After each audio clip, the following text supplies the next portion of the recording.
So you've done the self-help and you've dipped into some personal development, but now you ask the question, now what? What can you do? Well, if you want to escape the apathy, step right this way. So twice a year, I teach a course called Autonomy. It's a 12-week personal development and training course. What people get out of it is multifaceted. There's curriculum, there's exercises, there's camaraderie, you make new friends.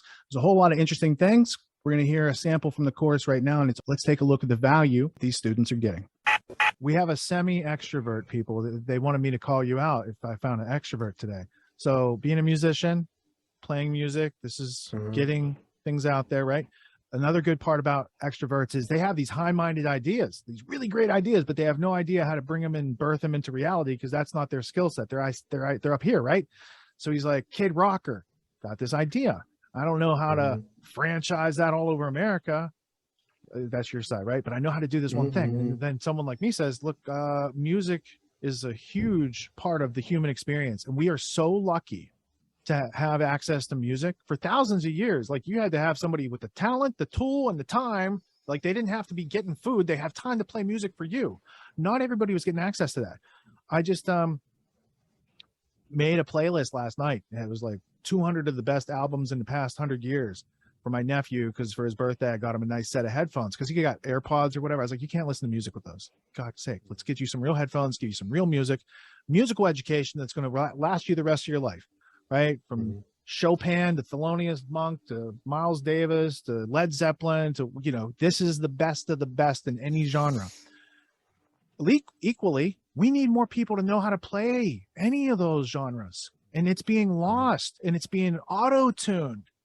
And parents out there are looking for a genuine music education for their children, but they want it to be fun. And maybe it has a little rock star flair to it, and that's good for marketing.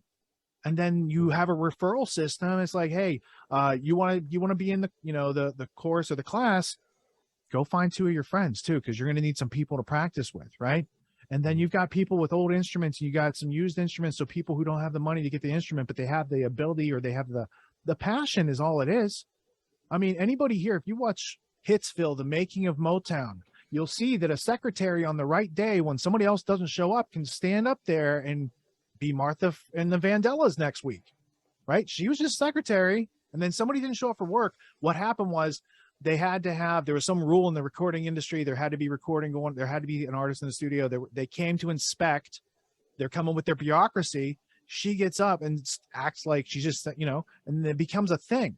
So talent is all over the place, and it can be anywhere at any time. And it takes people to appreciate, observe, help those people do something. And it takes that person saying, oh yeah, I want to try that. I didn't know I could do that. I'm going to take a swing at this. And then it changes our culture in a way we could never predict. And that's, in my, estimation, like those are the benefits of being anti-fragile and optimistic and understanding the dynamics between the emotion that we get from music and the motivation that we have to make it through the tough times. Look at Sam Cooke albums, right? Like you want to make it through a tough day, listen to Otis Redding or Sam Cooke, and you're like, oh, I don't have it so bad. People been through tough times, I can make it too. Bill Withers. Yeah, there's lots of great stuff out there. Everyone's doing some kind of self-help these days, and you can find a million self-help courses out there. Most other courses out there are hosting lectures, they're hosting videos, they're maybe even doing Q&As, and these are great starting points to encourage learning. But at Autonomy, we believe that hands-on practice is the best way to really lock in what we're learning. There's no better way to gain confidence and mastery than through action. After each lecture, we practice the concepts we've learned with other students, giving and receiving feedback in a non-judgmental environment. The result is mastery of concepts like entrepreneurship, ethical sales, and self-reliance in an environment that directly translates to the real world. Plus, you make connections with other like-minded individuals who are learning right alongside you, and you have a lifetime membership in the community.